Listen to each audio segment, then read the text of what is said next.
നമ്മളിന്ന് ചെമ്മീൻ വടയാണ് തയ്യാറാക്കുന്നത്. അതിനുവേണ്ടി ഒരു കഷ്ണം ഇഞ്ചി, 5 അല്ലി വെളുത്തുള്ളി, 3 പച്ചമുളക്, ഒരു 15 ചെറിയുള്ളിയൊക്കെ ഒന്ന് ചതച്ചെടുക്കണം.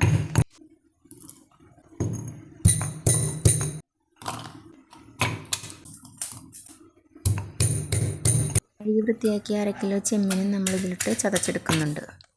ചതച്ച് വെച്ചിരിക്കുന്ന ചെമ്മീനിലേക്ക് ജിഞ്ചർ ഗാർലിക് പേസ്റ്റ്, പച്ചമുളക്, ഉള്ളിയൊക്കെ ചതച്ച് ചേർക്കുക. 1/2 ടീസ്പൂൺ ഉപ്പ് ചേർക്കുക. 1/2 ടീസ്പൂൺ മഞ്ഞൾപ്പൊടി ചേർക്കുക. 1 ടേബിൾ സ്പൂൺ കാശ്മീരി മുളക് പൊടി, 1/2 ടീസ്പൂൺ കുരുമുളക് പൊടി, 1 ടീസ്പൂൺ ഗരം മസാല, 1/2 ടീസ്പൂൺ മല്ലിപ്പൊടി എല്ലാം ചേർത്ത് നന്നായി മിക്സ് ചെയ്യുക. ഇതിലേക്ക് 4 ടേബിൾ സ്പൂൺ കോൺഫ്ലോർ ചേർക്കുക. ഒരു മുട്ടയും ചേർത്ത് നന്നായി മിക്സ് ചെയ്യുക. ഇതൊരു 1 മണിക്കൂറോളം റെഫ്രിജറേറ്ററിൽ വയ്ക്കുക. ഇപ്പോൾ 1 മണിക്കൂറൊക്കെ കഴിഞ്ഞിട്ടുണ്ട്. ഇനി നമ്മൾക്കിത് റെഫ്രിജറേറ്ററിൽ നിന്ന് എടുത്ത ശേഷം 2 ടേബിൾ സ്പൂൺ കോൺഫ്ലോർ ചേർത്ത് മിക്സ് ചെയ്യുക.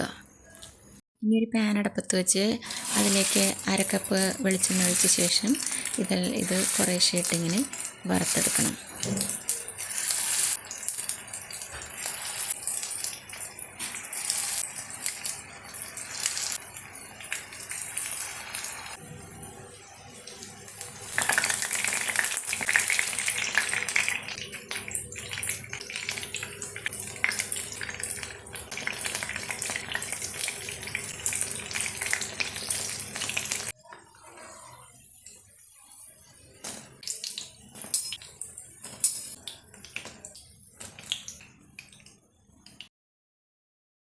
നമ്മുടെ ചെമ്മീൻ വട റെഡി.